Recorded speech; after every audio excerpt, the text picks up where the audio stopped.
말씀은 신약성경 누가복음 18장 35절부터 43절까지 봉독합니다. 신약성경 127페이지 누가복음 18장 35절부터입니다.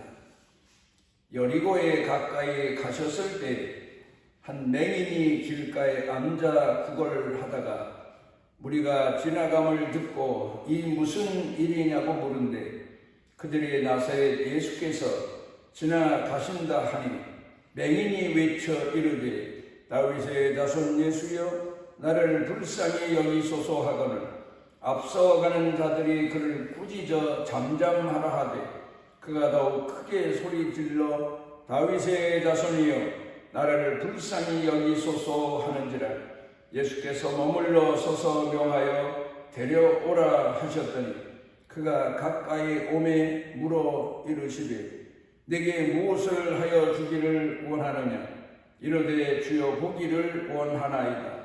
예수께서 그에게 이르시되 보라 내 믿음이 너를 구원하였느니라 하시며 곧 보게 되어 하나님께 영광을 돌리며 예수를 따르니 백성이 다 이를 보고 하나님을 찬양하니라.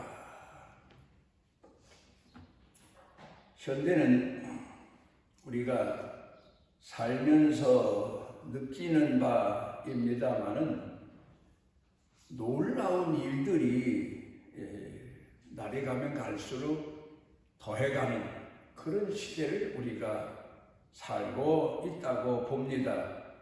놀라운 일이라고 하는 것은 새로운 일이 우리 사람들 사는 세상에 자주 일어나는 겁니다.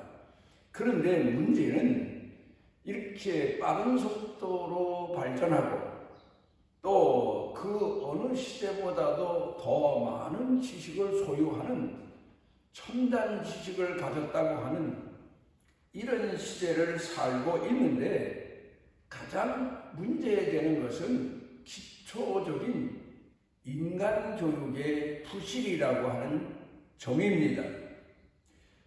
사람이 세상에 태어나서 사람다우게 태어난 사람의 목적을 달성하고 사람의 생을 다하기 위해서는 사람된 교육이 먼저 되어져야 되는데 사람된 교육보다는 오히려 외적인 교육에 주력하는 바가 너무도 많이 눈에 띄어 보이는 겁니다.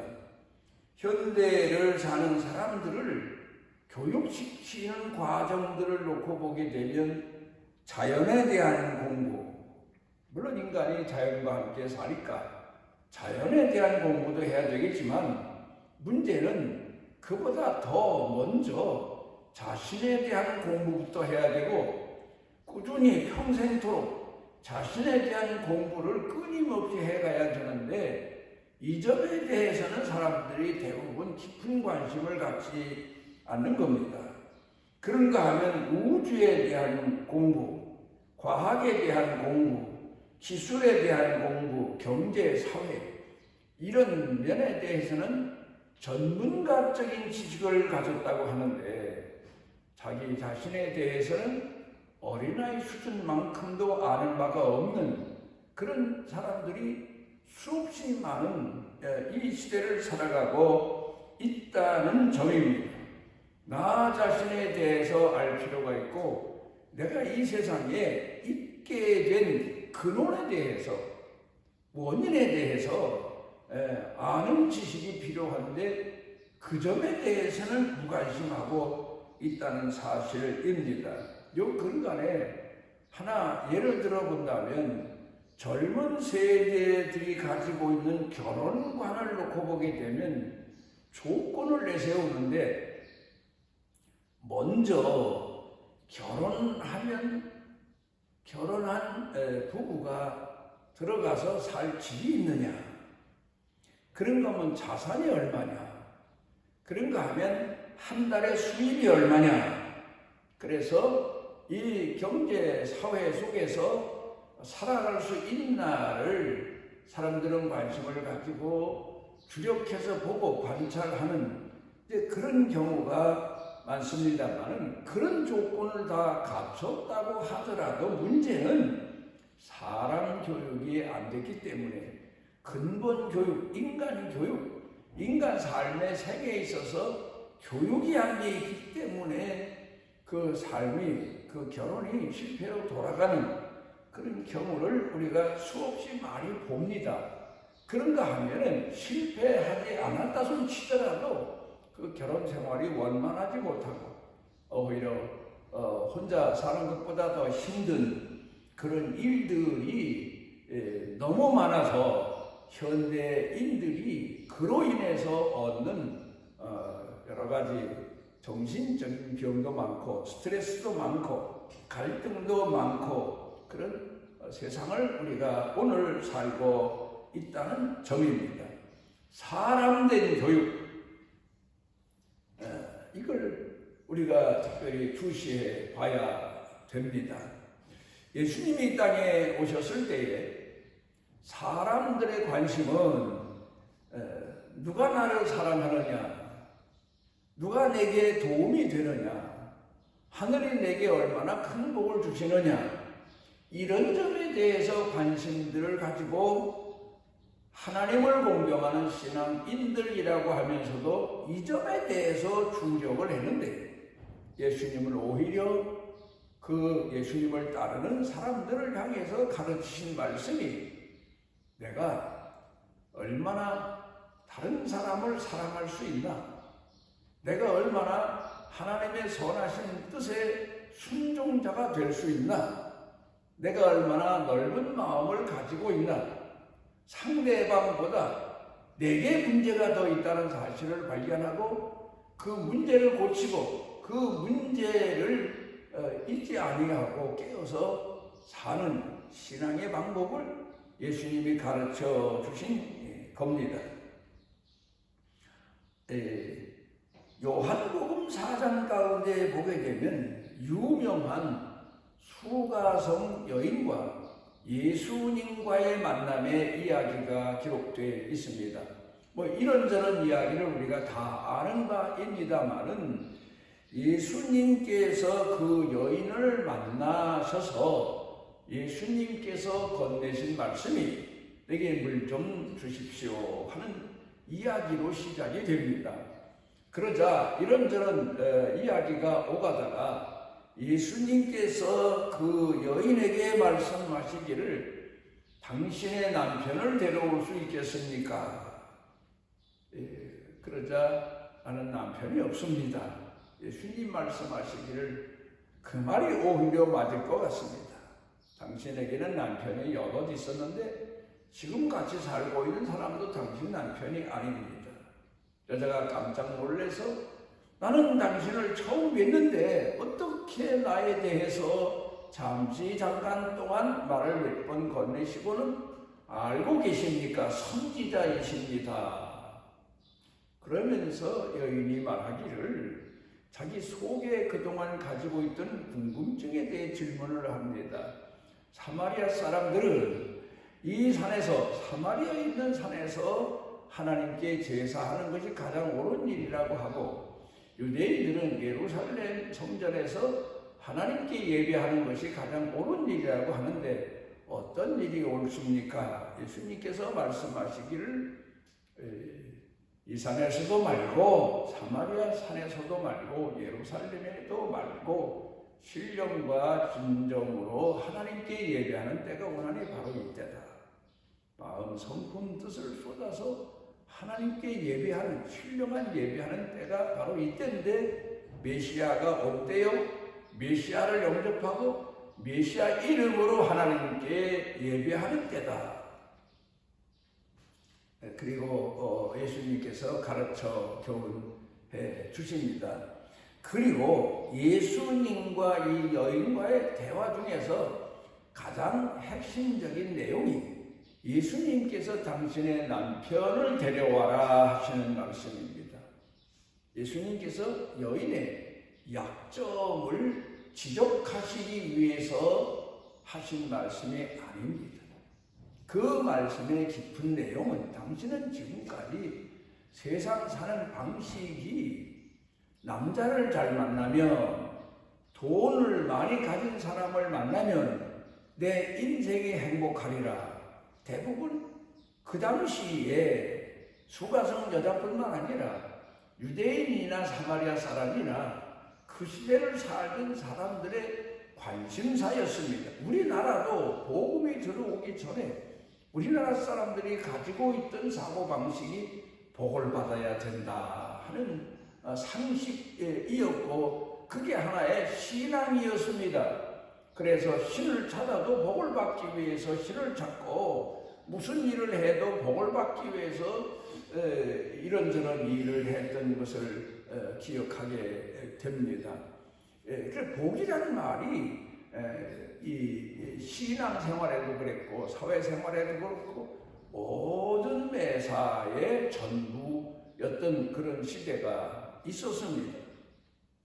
그런데 예수님께서 가르쳐 주시고자 하신 교훈의 내용이, 당신은 지금까지 당신을 행복하게 해줄 남자를 찾다 보니까 5번, 6번, 지금도 같이 함께 살고 있는 남자와 살고 있고, 또 그런가 하면은 당신을 행복하게 해주고 평안하게 해주기 위해서, 먹고 사는 문제부터 해결해 주기 위해서 돈 많은 남자거나 잘난 남자거나 당신을 위해줄 남자를 찾았지만, 그래서 당신이 과연 그런 남자를 만나느냐, 앞으로도 그런 방식으로 살면 그런 남자를 만날 수 있겠느냐. 인간에게 있어서 진정으로 행복의 의미는 나 자신을 아는 데 있다. 메시아를 만나서 메시아가 깨우쳐 주는 대로 자기 자신을 알고, 그리고 그 메시아가 깨우쳐 주신 신앙적 지식을 가지고 하나님께 신령과 진정으로 예배하는데 인간의 참다움이 있고 행복이 있고 기쁨이 있고 감사가 있다. 그 사실을 가르쳐 주시기 위해서 예수님께서 이런저런 대화를 그 여인에게 하시고, 결국은 이 수가성 여인으로 하여금 그 배에서 생수의 강이 흘러넘치는 믿음을 소유하도록 예수님께서 치료와 축복의 은총을 더해 주셨습니다. 아인슈타인 박사 하면은 과학적으로 물리학적으로도 세상 사람들에게 남긴 공헌이 많지만, 그분이 나중에 하나님을 공경하는 신앙인들에게도 남겨준 여러 가지 교훈 이야기가 전해져 오고 있습니다. 어떤 기자가 아인슈타인 박사에게 질문을 합니다. 만약에 박사께서 하나님을 만나게 되면 어떤 질문을 해 보시겠습니까? 그랬더니 그 아인슈타인 박사가 대답하기를, 하나님, 우주의 기원이 무엇입니까?에 대해서 여쭤보고 싶습니다. 만약에 우주의 기원에 대해서만 알게 되면 그 다음 문제는 수학으로 풀어서 다 해결할 수 있기 때문입니다. 그런 이야기를 했습니다. 그러다가 잠시 생각을 하는 듯 하더니 다시 말하기를, 아닙니다. 내가 하나님을 만나게 돼서 하나님께 질문을 하게 된다면 이런 질문을 하고 싶습니다. 하나님, 우주를 왜 만드셨습니까? 인간을 왜 만드셨습니까? 이 질문을 하고 싶습니다. 그 이유는 바로 하나님께서 우주를, 인간을 왜 만드셨는지를 알게 되면 내가 어떻게 살아야 될 것인가를 알게 되기 때문입니다. 참으로 물리학자다운 이야기고 신앙이 깊은, 정말로 하나님을 사모하는 사람의 이야기로 우리가 오늘까지 전해 듣고 있습니다. 우리가 오늘을 살면서 문제가 무엇인가 하면 나 자신에 대해서 바로 하는 것, 내가 있게 된 근원에 대해서 바라보는 겁니다. 그래도 우리나라 조상들은 옛날에 자녀들을 교육시킬 때에 가장 먼저 교육의 내용 자체가 문자를 가르치고 글자를 가르치는 시작이 바로 사람된 도리부터 가르쳤습니다. 본인 자신이 이 세상에 있게 된 부모에 대한 도리를 가르쳤고, 그리고 본인이 있으면서 살면서 사람들에게 살아가는 도리에 대해서 가르쳤습니다. 그게 옛날에는 교육의 목적이고 교육의 내용이고 교육의 진실이었습니다. 그런데 현대는 물론 일을 얻기 위해서도 그렇고 직업을 갖기 위해서도 그렇고 남보다 뛰어난 지식을 통해서 남보다 앞서기 위해서도 그렇지만 세상적인 지식에 대해서는 전문가적이라고 자부할 만한 지식을 가르치고 소유하고 있으면서도 자기 자신에 대해서는 몰라도 그렇게 모를 수 없는 가장 미련한 그런 사람들이 지식인 중에 수도 없이 많이 있다는 사실을 우리가 다시 한번 돌이켜 생각해 봐야 됩니다. 사람이 이 세상 살아가는 데 있어서 두 가지 질문에 대한 소원을 가지고 있다고 사회학자들이 말을 합니다. 먼저는 무엇을 해야 되나? 내가 어떤 직업을 가져야 되나? 어떤 일터를 얻어야 되나? 내가 무슨 일을 해야 내 일생을 살아가는데 생계의 문제가 해결되나? 오늘 현대 젊은이들의 숙제 아닙니까? 현대를 사는 사람들의 바로 가장 깊은 관심사이기도 합니다. 내가 무엇을 해야 먹을 수 있고 무엇을 해야 입을 수 있고 무엇을 해야 편안히 잠자고 깰 수 있나? 거기서 얻는 것을 통해서 말입니다. 그래서 무엇을 해야 하나가 현대인들의 관심사입니다. 그 다음에 두 번째로 관심은 의외적입니다. 내가 무엇을 믿어야 하나 하는 겁니다. 믿음의 문제입니다. 신뢰의 문제입니다. 내 자신이 가지고 있는 근본의 문제입니다. 내가 누구를 믿을 수 없으면 내 마음이 불안하고 불안한 마음으로 살아가는 인생이 오죽 고통스럽고 괴롭겠습니까? 믿어야 하나? 무엇을 믿어야 하나? 그래서 사람들은 믿음의 대상을 소유로 삼는 경우도 있고, 또 어떤 사람들은 세상 사람들이 흔히 말하는 종교를 통해서 믿음의 대상을 정하기도 하고 그럽니다만, 어떻든 내가 무엇을 믿고 사느냐에 따라서 내 인생이 편안해질 수 있고 행복해질 수 있고 감사가 넘칠 수 있고 대신에 불안해질 수 있고 또 갈등이 심화될 수 있고 그런 갈림길에 서게 되는 겁니다. 그런데 여기서 우리가 한 번 더 성경으로 돌아가서 예수님께서 가르치신 내용의 말씀을 통해서 생각을 해보게 되면 현대인들이 가지고 있는 관심사, 첫째가 어떤 일을, 어떤 직업을 가져야 되나, 두 번째가 무엇을 믿어야 하나. 그런데 예수님은 이걸 반대로 가르치셨습니다. 무엇을 믿어야 하나를 먼저 가르치셨습니다. 그래서 마태복음 6장 가운데 보게 되면 사람들마다의 소원은 그 당시도 그랬어요. 무엇을 먹어야 되나, 무엇을 입어야 되나, 누구를 만나서 도움을 받아야 되나, 직업 문제를 어떻게 해결해야 되나.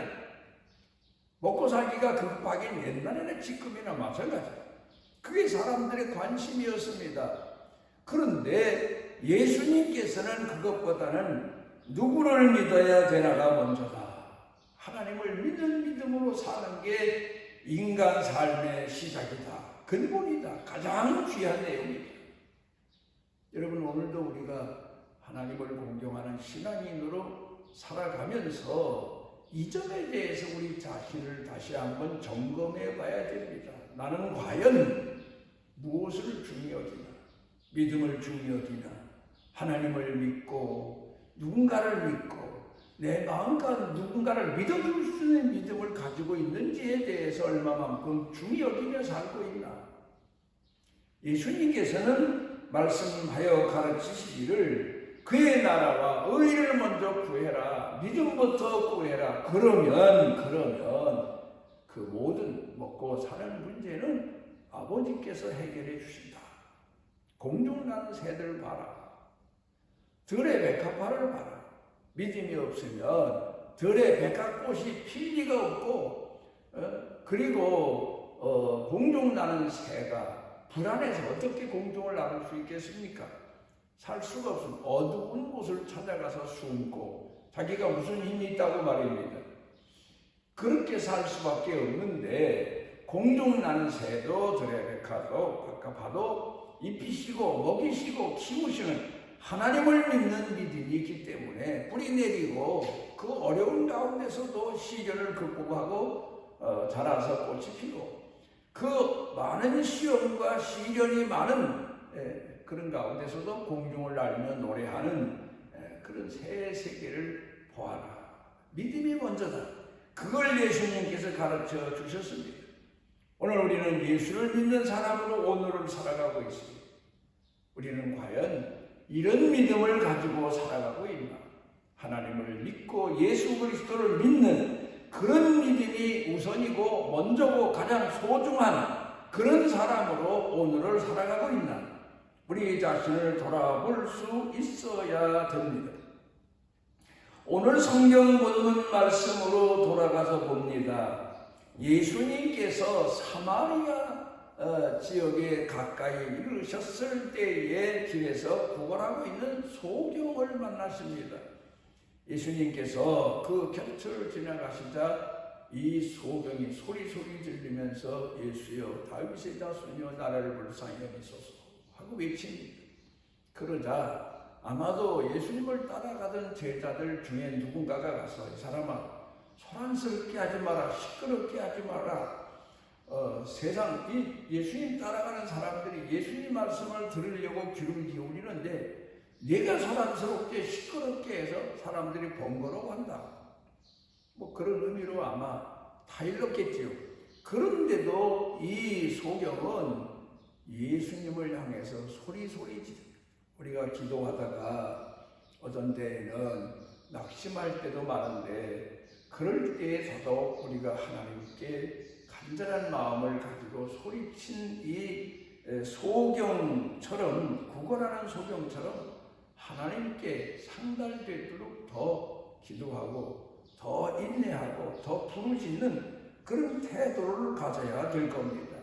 예수님께서는 이미 그 사람에 대해서 알고 계십니다. 예수님께서 못 들은 척 하시다가 되돌아서셔서 그 사람 소경을 만나시지 않습니까? 그리고는 그에게 질문을 하십니다. 내가 내게 무엇 해주기를 원하느냐? 여러분 이 질문의 의미가 참 큽니다. 내가 너한테 무엇 해주기를 원하느냐? 내가 그렇게 소리 질러서 나를 불렀는데 내가 무슨 소원이 있어서 나를 불렀느냐 그 말씀 아닙니까? 만약에 이 소경의 거린뱅이의 가장 시급한 문제는 뭡니까? 구걸이지요, 돈이지요, 적선이지요.